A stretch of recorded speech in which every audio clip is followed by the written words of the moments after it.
Good morning. Welcome again to Morning Devotions, and thank you again so much for our time together. I'd like us to go back to Luke chapter 12 today, beginning with verse 13, to deal with some thoughts that sometimes, again, we read through too quickly and we need to slow down on. Someone in the crowd said to him, "Teacher, tell my brother to divide the inheritance with me." Isn't it amazing that when parents die, children who didn't even like their parents, relatives who didn't even visit them, all of a sudden the vultures all come out and everybody wants their share? Jesus replied, "Man, who appointed me a judge or an arbiter between you?" Sometimes we come to Jesus and say, "Jesus, fix my problems."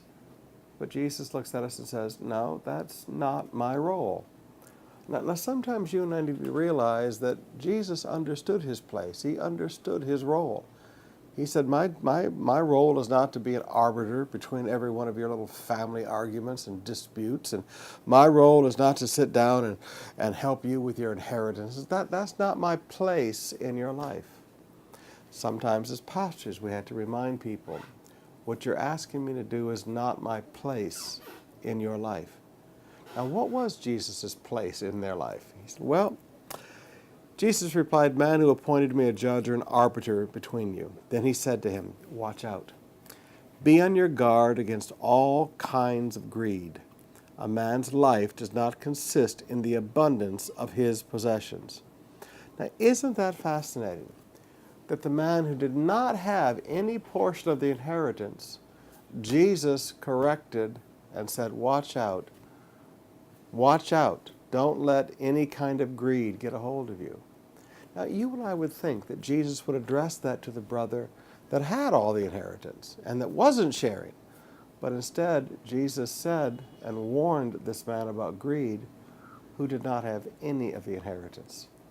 One of the things you need to realize is that there are many types of greed, and there are many manifestations of greed. But Jesus is basically talking here about all kinds of greed.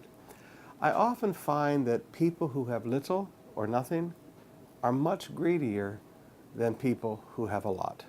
Let me say that one more time because we don't like to think about that. We like to think that Jesus is pro-poor. Well, obviously Jesus wasn't pro-poor here. He was pro-right and wrong. He said, "Sir, you don't have anything. You don't have any portion of the inheritance.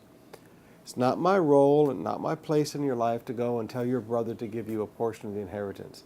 But what I will tell you, the one who has nothing," he said, "what I will tell you is to be on your guard against all kinds of greed." And then it gives us one of the most beautiful truths that you and I just need to learn to live with. He said, "A man's life does not consist in the abundance of his possessions." Your stuff does not define you. Let me say that again. Your stuff does not define you. Now, brothers and sisters, we believe in the principles of prosperity. We believe in the principles of abundant life. But the car I have doesn't define who I am. The watch I wear doesn't define who I am. The home I live in doesn't define who I am. What defines who I am, what my life consists of, is my walk with God.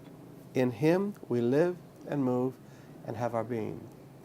And the day we forget that, the day that we forget that, as Paul would say, I know how to abound and I know how to be abased. I know how to have a lot and I know how to have nothing. The day that we can't walk away from stuff because we recognize that in Him we live and move and have our being is the day that a type of greed has gotten a hold of us. And the problem with greed, it's an ugly green-eyed monster and it keeps wanting more and more.